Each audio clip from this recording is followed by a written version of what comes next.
সকাল সকলকে জানাই অনেক অনেক শুভেচ্ছা আর ভালোবাসা। চলে এলাম সকালেই, তবে অনেক সকালেই উঠেছি, উঠে অনেকগুলো কাজ টাজ করলাম।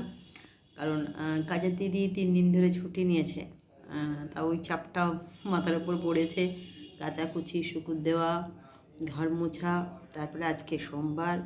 তো সকালে উঠেছি, উঠে কি বলে ছেলের জন্য, আজকে ছেলে বাড়িতে আছে, ওর জন্য ও সকালবেলা এইসবগুলো হেলদি খাবার খায় না। তো আজকে হঠাৎ বললো, মা একটুখানি যদি লুচি করবে, তা বললাম চলো আজকে ওর জন্য একটু লুচি বানিয়ে দেওয়া যাক। তো আজকে সকালে জল খেয়েছি, গরম গরম লুচি আর তরকারি, ওকে এটা। তো চলুন, শুভ সকাল, অনেক শুভেচ্ছা আর ভালোবাসা রইল। আর আজকে শ্রাবণ মাসের সোমবারে সকলকে জানাই অনেক অনেক শুভেচ্ছা। সবাই শ্রাবণ মাসে শিব ঠাকুরকে পুজো করুন, হর হর মহাদেব। মহাদেব সকলকে ভালো রাখুন, সুস্থ রাখুন, এই কামনাই করি। আমি নিজেও করি আর সকলকেই বলি, ভালো রাখলে সব শরীর যদি সবার ঠিক থাকে তাহলে সব কিছু হয়। গলাটা একটু ভেঙে গেছে বলে মনে হচ্ছে, বৃষ্টির জল, ওয়েদার সব কিছু মিলেই এটা হয়েছে। তো চলুন, শুভ সকাল, অনেক শুভেচ্ছা আর ভালোবাসা। আজকে আনা হয়েছে আনারস, মানে হাজবেন্ড ছেলে দুজনেই আছে।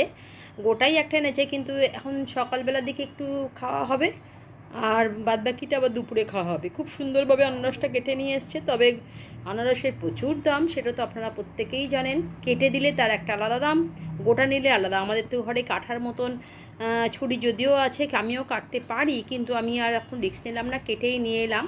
তো চলুন আনারসটা খাওয়া হোক, তাই দেখালাম।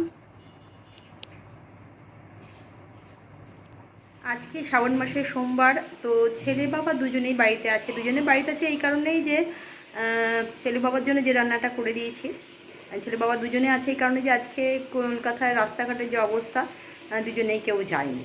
তো চলুন আজকে ওদের জন্য যেটা দুপুরবেলা করে দিয়ে, ভাত ছেলেকে বসে দিয়ে দিচ্ছি, বেগুন ভাজা, এটা হচ্ছে কারি পাতা দিয়ে ডাল করেছি, পোস্ত, সাদা পোস্ত করেছি, ডিমের কারি, আর হচ্ছে চাটনি। এটাই হচ্ছে আজকে দুপুরের লাঞ্চ ওদের, দিয়ে দেবো ছেলেটাকে। আর চলুন, শুভ দুপুর, অনেক শুভেচ্ছা আর ভালোবাসা। আজকে শ্রাবণ মাসের অনেক অনেক শুভেচ্ছা রইল। সমস্ত শ্রাবণ মাসে যারা যাত্রী তাদের জানাই শুভেচ্ছা আর ভালোবাসা। হর হর মহাদেব, সকলেই ভালো থাকবেন, সুস্থ থাকবেন। রাত্রে ডিনার নিয়ে, রাত্রে ডিনার সেরকম কিছুই করিনি, ওবেলার যা ছিল সেটাই। গরম গরম ভাত, ছেলে বললো ভাত আছে, পোস্ত আছে, ডিম আছে, ডিমের কারিও ও খেয়ে নেবে, আর আছে রুটি দিয়ে ডিমের কারিও হয়ে যাবে, আর মিষ্টি আছে বার করবো। তো চলুন, শুভরাত্রি, অনেক শুভেচ্ছা আর ভালোবাসা। কালকে একটা নতুন ব্লগ নিয়ে হাজির হয়ে যাব। আজকের মতন গুড নাইট, টাটা।